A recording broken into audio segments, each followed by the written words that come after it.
Takano Kuyohu, to trusted advisor Joe David Han, New York, York, Xian Lao Ne.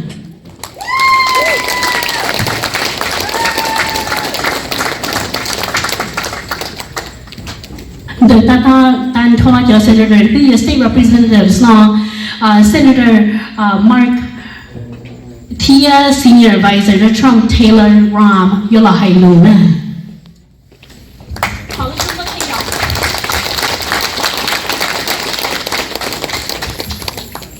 Well, good afternoon. It's an absolute honor to be here with you today, celebrating the legacy of a hero and an American hero, General Vang Pao.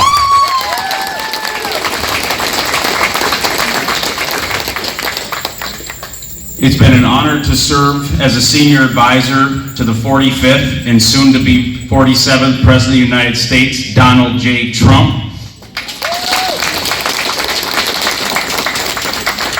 And President Trump has made it clear he will never forget the sacrifices the Hmong made during the Vietnam War. And he showed that by signing into law the Hmong Recognition Act, which allows the Hmong to be buried at the National Cemetery.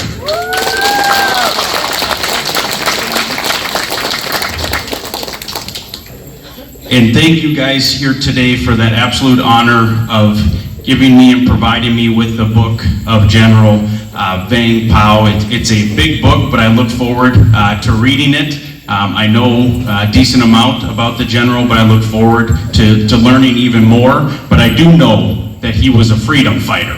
He fought for freedom.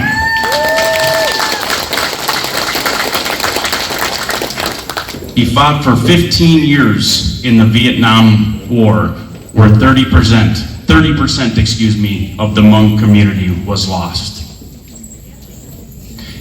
The CIA said at his funeral that he was one of the greatest American generals in the history of America.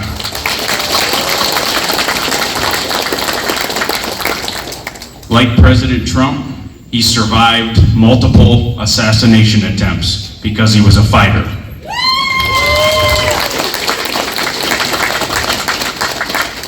Today, President Trump called for a ceasefire in Ukraine and Russia to end the war in Europe because, like General Vang Pao, Donald Trump and General Vang Pao share in common fighting for their people because they love their people.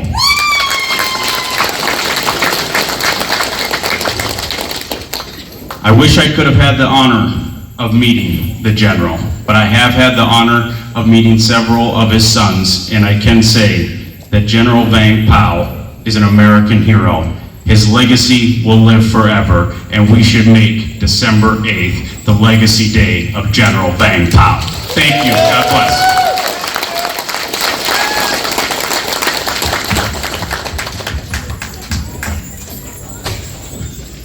Thank you. So I'm State Senator Mark Coram.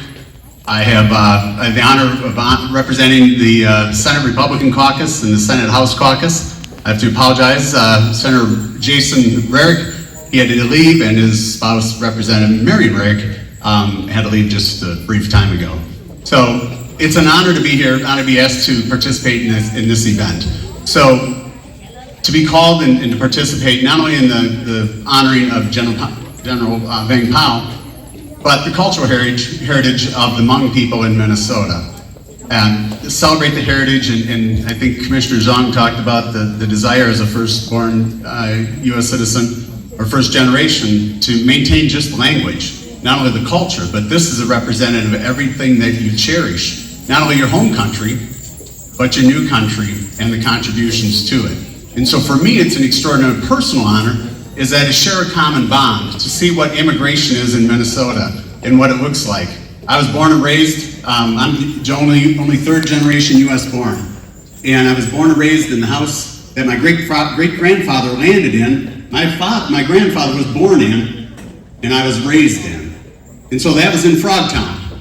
So to see the beginning of the first mass migration of refugees and migration to the central part of the United States, to be a part of that was extraordinary. Many of our families, we all grew up together.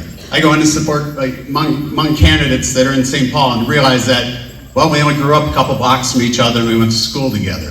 So it was a priceless experience that you have no idea what you're learning as you understand what integration is, or when you come to a country and you share values and the great contributions that you ultimately achieve. I got to see them. It's a priceless education, and it's a great honor to then carry that forward as a legislator in Minnesota and understand what that's like. And some of it can look somewhat hostile, somewhat different, but you realize you can look back and every single generation that came here experienced those things. Myself, you included, we're not that far apart, and that's the greatest thing. So to be a part of this, representing the general, or honoring the general, as well as the culture that you guys are fighting to maintain by the mere presence you show up to these events, and to do that is what we've all strived for, but also the contribution to Minnesota. So on behalf of the Republican Senate, Minority Leader Mark Johnson, and the minority, not sure what we call Lisa Damiet, the minority leader in the House, since they're going to share responsibilities in this next session. So it's an honor for me to be asked, and personally, as well as from our caucus. So thank you for inviting us, and happy to be here. Thank you.